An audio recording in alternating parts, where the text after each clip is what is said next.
Hallo daar, welkom by Simple Science.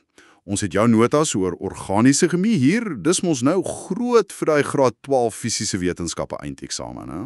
Absoluut, dis 'n groot stuk werk. Ja. So vandag gaan ons so bietjie deur die basiese beginsels werk, hoe hierdie goed lyk, die name, hoe alles, jy weet, in mekaar pas. Goed, dis belangrik om daai fondasie reg te kry. Kom ons begin sommer by die hoofspeler, koolstof. Dis die hart van alles hier, né? Definitief, organiese chemie is eintlik maar die studie van koolstofverbindings. Daar's 'n paar uitsonderings soos karbonate, maar meestal kyk ons na koolstof. En hoekom juis koolstof? Wel, koolstof is spesiaal. Dit kan 4 sterk bindings vorm en dit kan lang kettinge en ringe met homself vorm en ook met baie ander elemente. Dit gee ons wel 'n ongelooflike verskeidenheid molekules. OK. En hoe wys ons hierdie molekules? Ek onthou daar's verskillende maniere, die formules. Ja, presies. Jy kry die molekulêre formule, dis net die telling.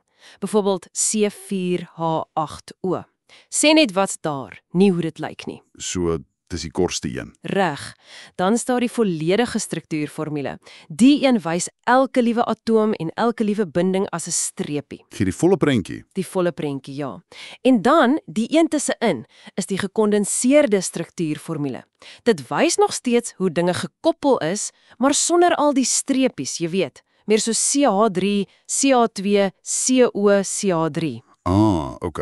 So dis 'n bietjie van 'n kort pad. Presies, dis netjeser veral vir groter molekules. Maar dit is belangrik om te onthou, hierdie is eintlik 3D-strukture. Daai modelle wat julle in die klas bou, help nogal baie om dit te visualiseer. Ja, daar balle en stokkies. Goed. En dan praat ons van families. Homoloog, reeksa. Ja, dink dan soos familiegroepe van verbindings.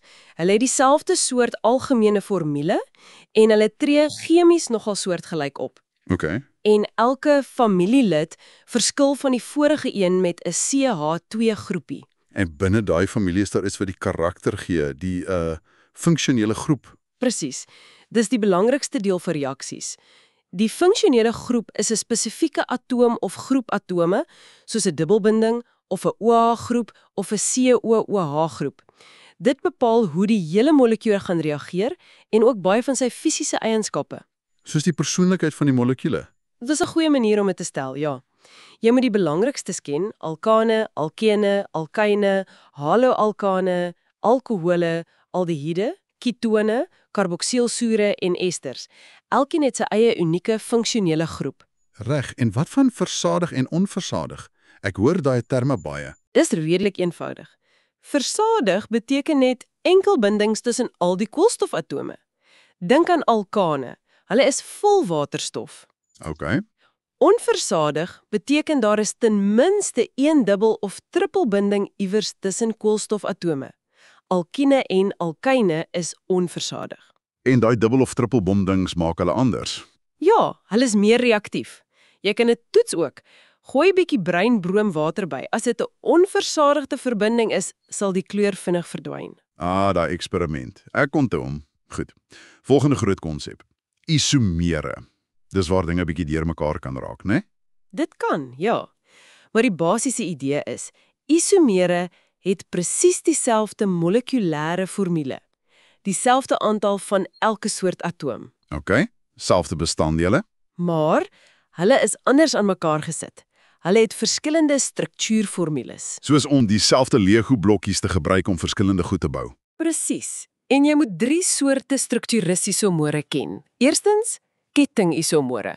Selfde formule, selfde familie, maar die hoofkoolstofketting is anders vertak. Soos 'n reguitketting teenoor een met 'n syarmpie. Korrek. Dan posisieisomore.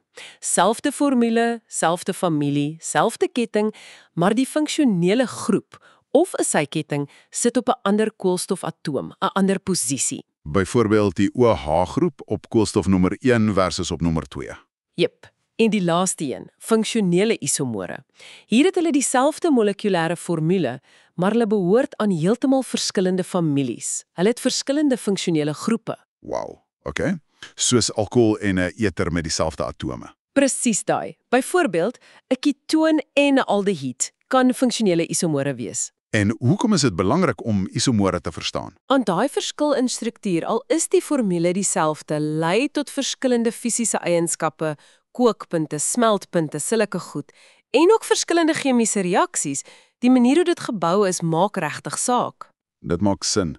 Nou, met al hierdie miljoene verbindings, hoe hou ons orde? Die name. IUPAC. Ja, die IUPAC benamingsstelsel, dis die internasionale stel reëls om seker te maak elke organiese verbinding het een unieke, universeel verstaanbare naam. En dis nogal 'n proses, né? Dit het stappe, ja. Vereenvoudig. Eers kry jy die belangrikste funksionele groep. Dit gee die einde van die naam, die agtervoegsel, soos aan, een, ol, oorsuur. OK, die familie se van. Dan soek jy die langste aaneenlopende koolstofketting wat daai funksionele groep insluit. Dit gee die stamnaam met, et, prop, biet en so aan. Die hoofketting. Dan nommer jy die koolstowwe in daai langste ketting. Jy begin tel van die kant af wat die naaste aan die funksionele groep is of die naaste aan 'n syketting as daar nie 'n groot funksionele groep is nie. Die doel is om die laagste moontlike nommers te gebruik. Laaste nommers? Belangrik. Baie belangrik. Dan identifiseer jy enige sykettings goed wat aan die hoofketting hang, soos metiel of etielgroepe, of halogene soos chloro of bromo. En dan plak jy alles aan mekaar. Ja, jy sit die posisienommers van die sykettings, dan die naam van die sykettings in alfabetiese volgorde, dan die stamnaam en dan, indien nodig, die posisie van die funksionele groep en die agtervoegsel. Alfabetiese volgorde vir sykettings, selfs al is die nommers anders. Ja, bromo kom voor chloro en etiel kom voor metiel, maak nie saak waar hulle op die ketting sit nie. Dis 'n algemene fout om dit te vergeet. 'n Goeie wenk.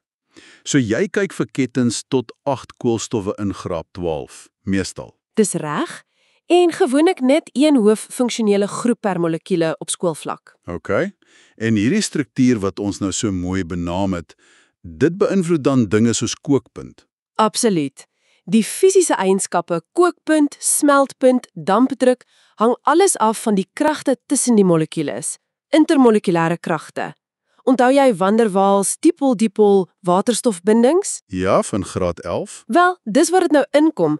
Langer kettings beteken gewoonlik sterker van der Waals kragte, so hoër kookpunte. Maak sin. Maar die funksionele groep is ook krities. Alkohole en karboksielsure kan waterstofbindings vorm. Dis baie sterker kragte. So hulle het baie hoër kookpunte as alkane of selfs ketone van soortgelyke grootte. So die minus OH of minus COOH maak 'n groot verskil? 'n Reuse verskil. Selfs die vorm soos vertakking speel 'n rol. Meer vertakte molekules pak gewoonlik nie so lekker dig op mekaar nie, so die intermolekulêre kragte is bietjie swakker en die kookpunt is laer as die reguitketting isomeer. Interessant. OK, laaste paar wenke vir die eksamen. Vinnige goed om te onthou. Reg. Nommer 1. Maak altyd seker jou koolstof het 4 bindings in jou strukture. Waterstof en halogene 1, suurstof 2. Tel daar strappies. 4 bindings vir koolstof. Ek sal onthou. 2. Wees versigtig met IUPAC name. Kry die regte langste ketting, nommer van die regte kant af en onthou daai alfabetiese volgorde vir sykettings. Reg. 3. Isomere het dieselfde molekulêre formule. As die formules verskil, is dit nie isomere nie. En ken die verskil tussen ketting, posisie en funksionele isomere. Selfde formule, ander struktuur. Got it.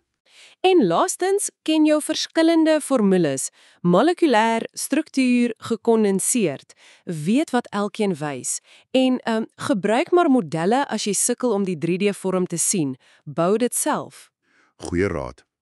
So, om op te som, organiese chemie gaan oor koolstof, die struktuur bepaal alles, die naam, die eienskappe, funksionele groepe gee die karakter, isomere is variasies. Dis alles verbind. Dis presies dit. As jy die struktuur verstaan, kan jy die naam uitwerk en die eienskappe voorspel. En andersom, dit help as jy die verbande sien. Oefen, oefen, oefen is seker die beste raad. Teken, benaamd werk deur ou vraestelle. Definitief. En hier's dalk iets om oor te dink. As ons nou weet hoe struktuureienskappe soos kookpunt beïnvloed, hoe sou 'n chemikus doelbewus 'n molekuule ontwerp om spesifiek, sê, 'n gas by kamertemperatuur te wees teenoor een wat 'n baie hoë kookpunt moet hê soos 'n smeermiddel? Dis 'n goeie vraag om oor te wonder. Dankie, dit was 'n baie nuttige oorsig. En vir jou wat luister, baie sterkte met die voorbereiding vir daai eksamen. Hoop hierdie Simple Science podcast het gehelp.